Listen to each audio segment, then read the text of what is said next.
Little. Okay, check, check. How about that? Just gotta have the right voice, Bob. All right, thank you all for attending. I'm not going to yell at you. I brought outstanding audio visuals, so you may want to move just a little bit this way so you can see the Action Coach 1 keys to building a winning team. How many people are a member of a team? Thank you. This is the interactive part. How many people are a leader of a team?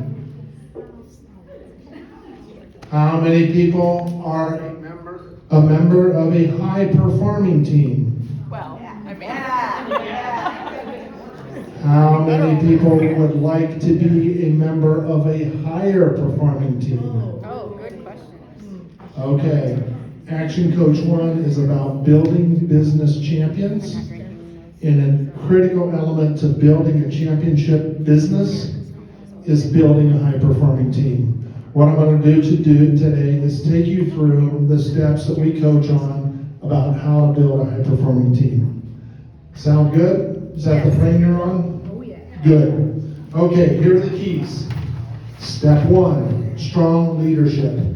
Every team needs to have a leader, right? Sometimes we have, unusual organization models around how we create committees or how we build pursuits to get a thing done.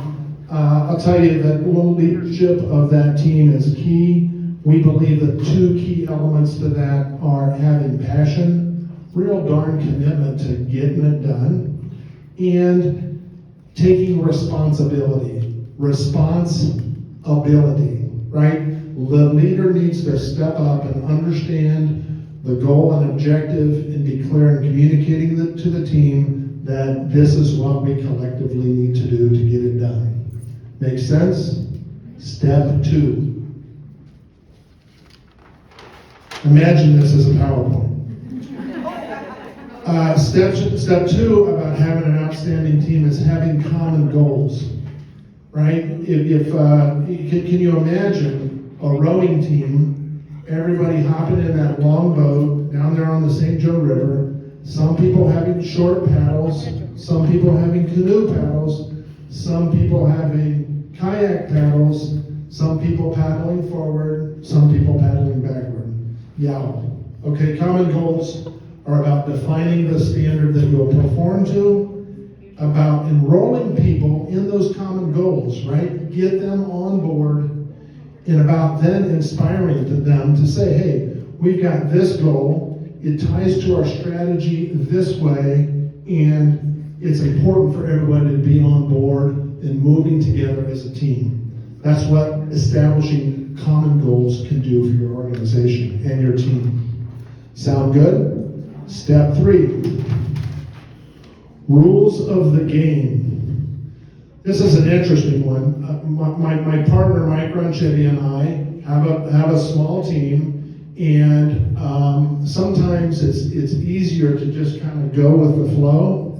And we all know where that flows sometimes. It flows downhill sometimes. Rules of the game, in our opinion, are about establishing norms. We behave this way, we get things done this way, we work this way, and establishing standards.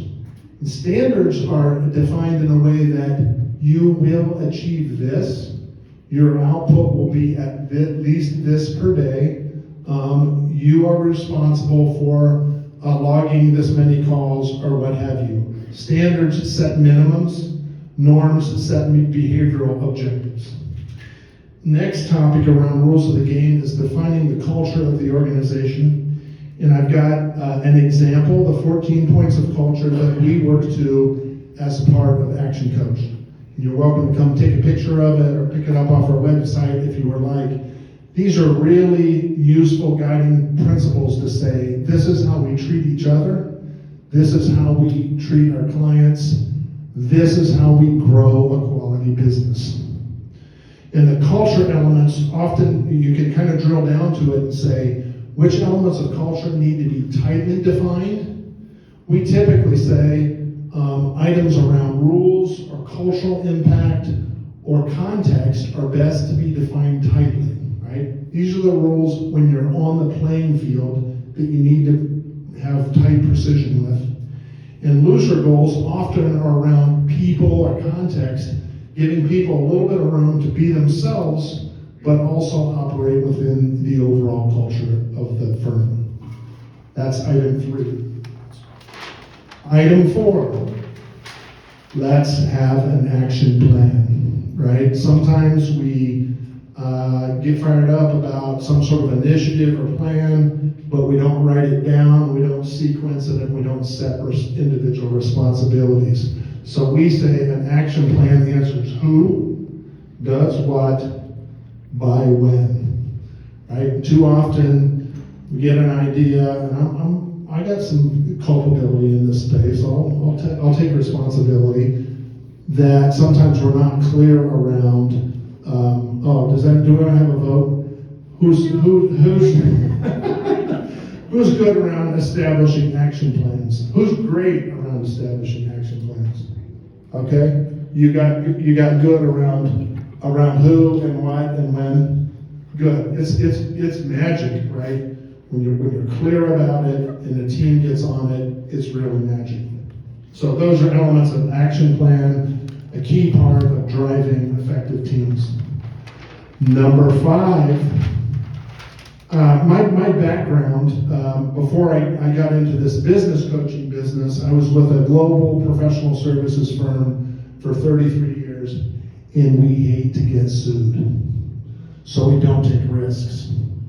And it sets a culture of compliance, and it creates a top-down culture that can be constraining and can limit people from being the best that they might be. And this concept around supporting risk-taking says we as leaders need to be able to communicate with our team and say, hey, we're about achieving this goal. We got to climb this mountain. There might be different ways to climb this mountain or different techniques to do it. And I'm going to empower you to say, hey, use your noggin, give it a try. I encourage that because there's a better way to climb this mountain. I was in Argentina this time last week at Mount Aconcagua, bad pronunciation, the tallest building the tallest mountain in the Americas. And we stood there and evaluated, I'll show you the picture later, evaluated the different strategies people use to climb that mountain 7 to 10 days. There are different alternatives, and people take different risks, and some people get to the top of the mountain faster than others because they're taking some risks and they're charged to hit the goal, and they do it. And the topic here is taking those risks. Sometimes there are breakdowns and breakups and break-aparts, but if you're willing to tolerate some of those, you get really big breakthroughs by supporting risk-taking within your team culture. Number 6, 100% involvement and inclusion by the team is key. This means that team members are going to get on board, right? They're going to understand the goals, they're going to understand their roles, and then they're going to go get them. And some days it's challenging, and some days it's a little bit confusing, but if you have the element of high-performing teams in place, it's pretty magic. I did a session 20 years ago with some colleagues. I was in Madagascar, in the middle of the rainforest, and we did a session around ranking our highest performing teams. And it was an amazing activity to see how people from around the world had different experiences of getting involved and getting involved in the business initiatives. The short bullet points on this one are around involvement and inclusion. You need to get the right people on the bus. Sometimes that implies a recruiting and selection. You need to get the right people in the right seats on the bus, right? Some people may be better fit for a different responsibility. Maybe a little, who's read the book, Who Moved My Cheese, right? It's about, the pain in the butt around change, but it's important to identify and optimize, get the right people in the right seats. Makes a big difference when you're tapping their skills and growing people in that regard. And the last part of this is, frankly, some people are going to need to get off the bus. And when I coach business owners, this is one of the hardest challenges that they have, because sometimes they're inexperienced with it, and other times they're like, oh hell, how am I gonna make up for this tomorrow if that person's no longer here? One of the techniques that we utilize to test people a little bit on this is